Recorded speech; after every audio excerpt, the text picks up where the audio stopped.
Hello everyone and welcome to my YouTube channel. This video is about flying the PW-5, but more importantly using a GoPro 7 camera in 4K, and that's what I'm testing right now. And it looks like that's the wave of the future. Remember, 720, then 1080, then 2.7, now we're at 4K, and that's what I wanted to test here. So this is basically a sled ride. I took off at about 4 p.m. and it was about 80 degrees, and wow, you can see that thermal streak looks like, but there wasn't really any lift today, so the real important thing for me was just testing 4K. I highly recommend using CyberLink for your video editing suite. It's really good, doesn't cause a lot of problems. I've tried a lot of the different programs out there, but CyberLink seems to be the best, and I'd highly recommend it if you don't have an editing suite at this time. I didn't realize this at the time, but the GoPro cameras 5 and up have built-in GPS data that can be received. I haven't really used it that much yet, but I'm still testing it. Normally I use the IGC file from my OD2 flight computer or Nano, those types of things. But you still have to convert it to a GPX file, and that's no big deal. It's just a couple of clicks. Real easy to do. One of the important things is having the camera run continuously without shutting down. And that means flights up to 4 or 5 hours. So I use an external battery hookup to the camera so it will run continuously. If you don't, it causes problems when you're trying to sync the data on the screen to the video. It could be a real problem. In my GoPro camera, I use a 128 gig SD card, and that is sufficient for 4 to 5 hours of run time at 30 frames per second. Now obviously with this 4K, it's going to take up more space. Exactly how much more I don't know just yet, but currently with the 1080 at 30 frames per second, I can easily get 4 to 5 hours on one flight. So if you'd like to try to shoot video and add the GPS data to it, at first it's a little hard to figure out, but once you've tried it a couple of times, it gets easier. It's just like any new program that you learn. You've got to sort it out, just like going from Windows 7 to 10.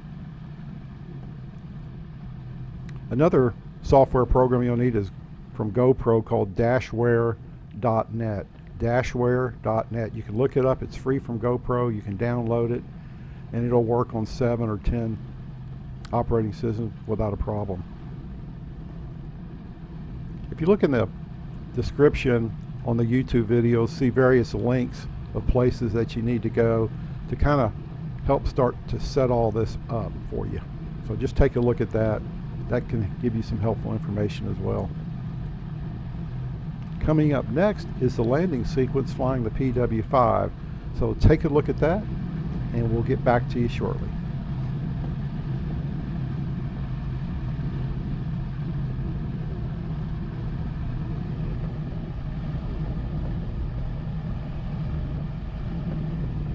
You see about 2,500 feet, would that be a good altitude for release? Yeah, that'll be fine. All right, thank you.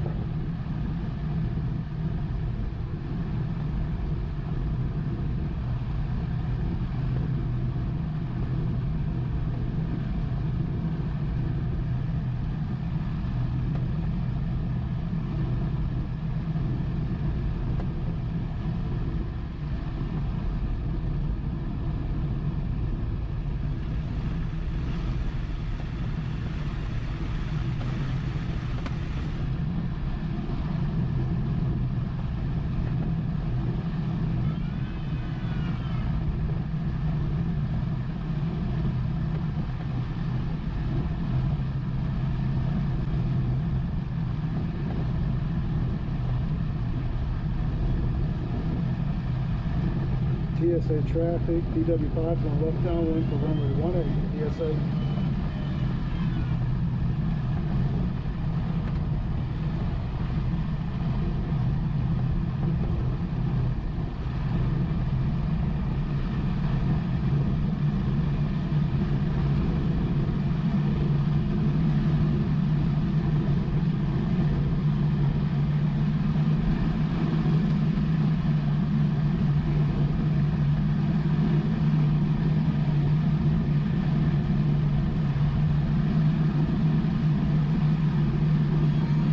Area traffic 203 Alpha Alpha, about 5.5 to the southwest, clear to Preston, area traffic.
Nope, up and down, that's all there was. Well, I hope you enjoyed this video. Be sure and look up all my other YouTube videos about flying gliders, radio control, NASA, and a lot more. So we'll see you in the air next time. Bye-bye.